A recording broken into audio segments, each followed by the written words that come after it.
casualties within the arena. The suspect was confirmed as one of those casualties. Later on, we learned that another casualty from the shooting was at the hospital, that they succumbed to their injuries after being at the hospital, and there is 3 additional victims at the hospital that all are in critical condition at this time. It appears that this was a targeted event, that it may be a family dispute. We cannot release the names of the victims because obviously we want to speak to the family, make sure that the family is well aware of what happened before we release that information publicly. We had assistance from multiple police departments that came in to assist, to offer their assistance. Obviously, the Attorney General is also there with us now going over the crime scene. We had several people in the building, so we are talking to them. So we're trying to put together the story and the timeline of what happened. Did this happen in the stands? Can you just describe the layout in there and where this all took place? So because we're in the initial stages of the investigation, I can't get into detail. Obviously, we're still investigating that. We're talking to all the witnesses. Like I said, there were several people within the Lynch Arena because it was a high school hockey game. So we're talking to all those witnesses. We have several witnesses that were here and then some that we have brought to the police station where we're talking to them there. We also were able to take everybody inside the building and we reunified them with their families down by Walgreens. We used Richter buses to be able to reunite those kids and people in the stands with their families. Was the shooter related to the other victims? You said a family dispute. Yes, so because it's a family dispute, I don't know the relationship exactly at this point because it's still initial, but yes, it is family related. Are you releasing any other information about the other victims, ones in critical, juvenile, adults, any other? Not at this time until we speak to the families and we get more information. But the mayor said it was a young girl. Is that correct or not correct? It was a female, is what we know. Just yeah. a female's all you're saying, no age? Yeah, no age, we don't know. Chief, Dan Jada from NBC 10, can you confirm that the victim is actually the daughter of the suspect? Okay, so I'm not going to confirm who actually is the casualties at this point because, again, we want to speak to the families and make sure the families are well aware of what happened before we release any information. Again, we're still only at the initial stages. It only happened at 2:30 this afternoon. Again, we went in, like I said, there were several people in there. We have several witnesses that are at the station, so we're going to put it together a story before we release information to make sure that the information's put out there is accurate and correct and there's nobody. Chief, the 4 victims were hospitalized.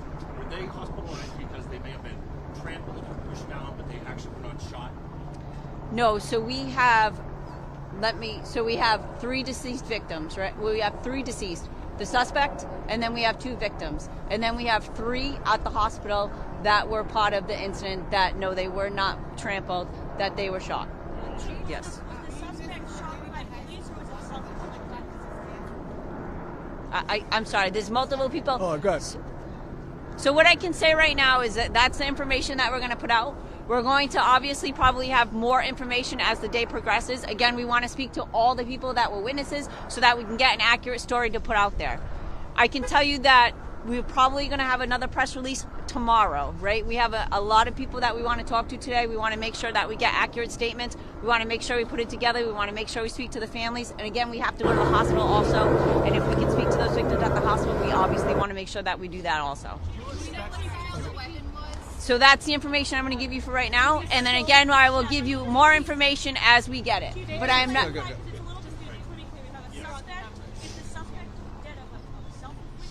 So, again, what I can say is that, no, the police were not involved. Okay. What I can say that, again, we're putting all the pieces together. It appears from a self-inflicted gun wound, but we are going to investigate that fully. The police were not involved in that. Is there, so there's a suspect who is dead and then there are 2 victims, or those teen victims? Well, I'm not releasing their ages, but it appears that they're both adults. Are they both related to the suspect? Again, I'm trying to...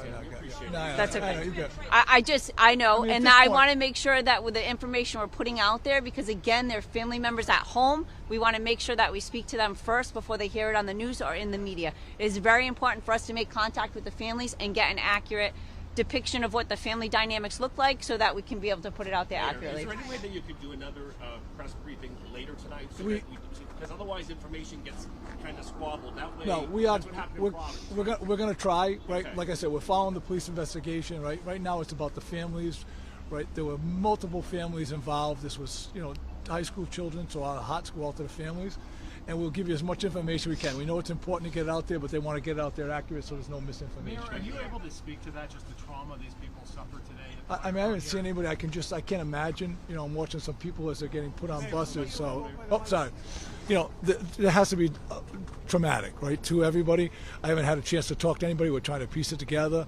They're all being shipped out to have conversations with to keep the investigation going, and we're dealing with the families. We have a lot of our services, family services, the Nonviolence Institute, a lot of our partners.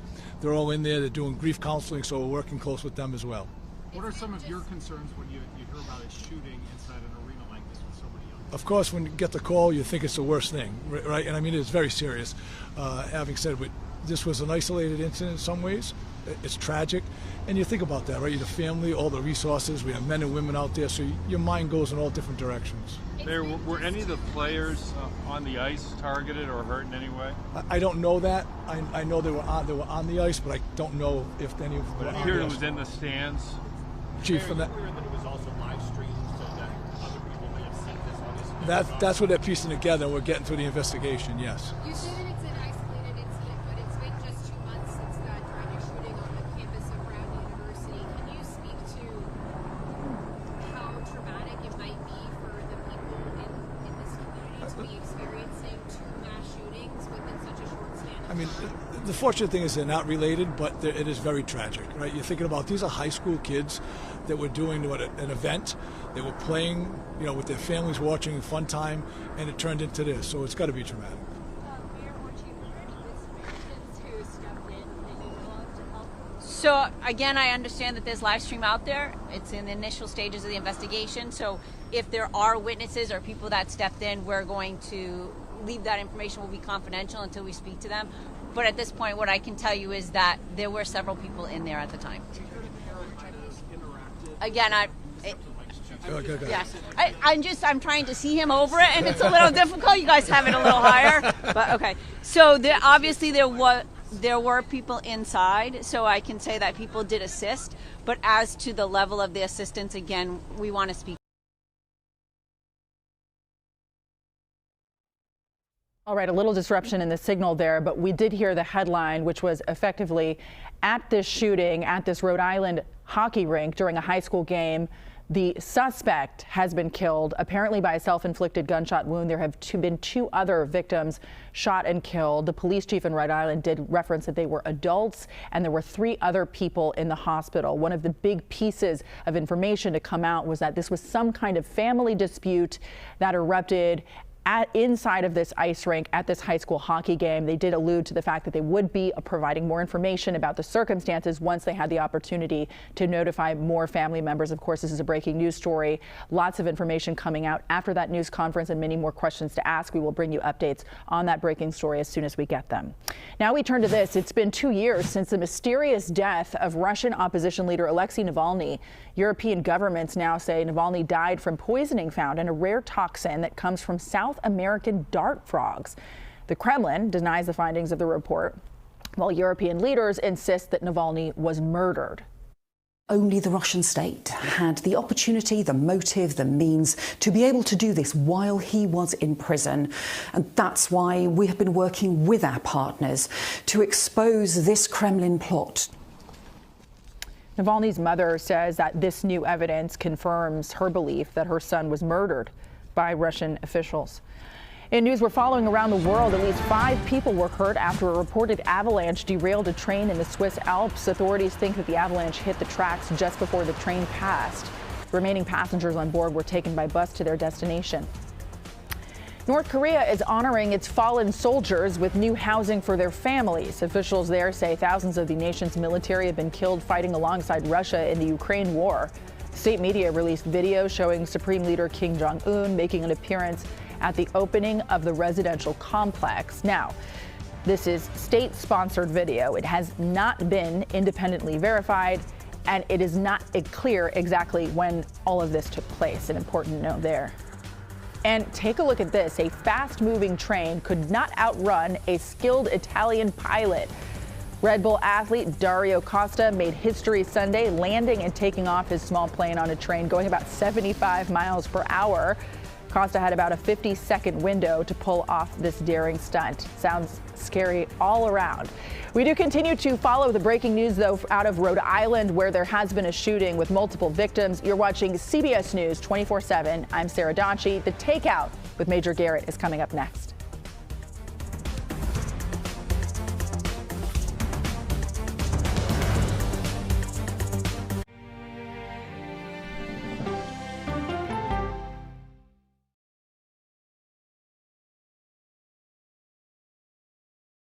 Paul Anka, A Life in Music. Plus, meet Frankenstein's monster, Oscar nominee Jacob Elordi, and the birthplace of fettuccine Alfredo. Listen for the trumpet. How do we know what is safe to eat? 60 Minutes goes behind the label of America's food. You ever look at the ingredient label? A lot of them are things I can't even pronounce. A teenager shoots 2 of his friends. Was it premeditated? He knew what he was doing. He wanted to pull that trigger, and he did. Or is there another explanation? You think the acne medication puts you in a mental state where you could commit murder? Yes, ma'am. 48 Hours, now streaming on CBS and Paramount Plus.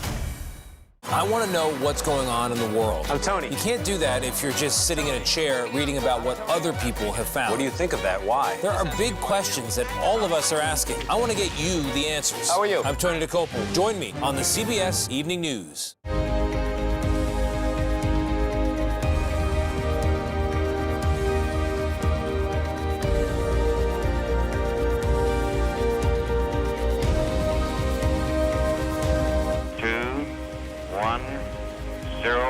Ignition, liftoff.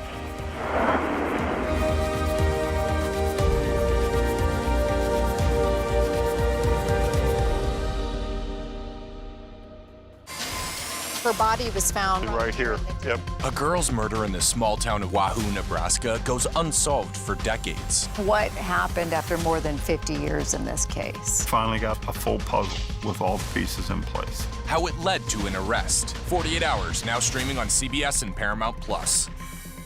CBS Mornings. CBS Mornings on CBS and where else? Paramount Plus. CBS Mornings. CBS Mornings. CBS Mornings. See you at 7. I want a mug. I'm Major Garrett in Washington, inviting you to the Takeout. Politics, policy, people, and pop culture served up weeknights. What's on the menu? Plenty. The day's happenings with curiosity and formality and humor. It's serious discussion, but we do not take ourselves too seriously. Who was a better speaker, Mike Johnson or you? Oh, come on.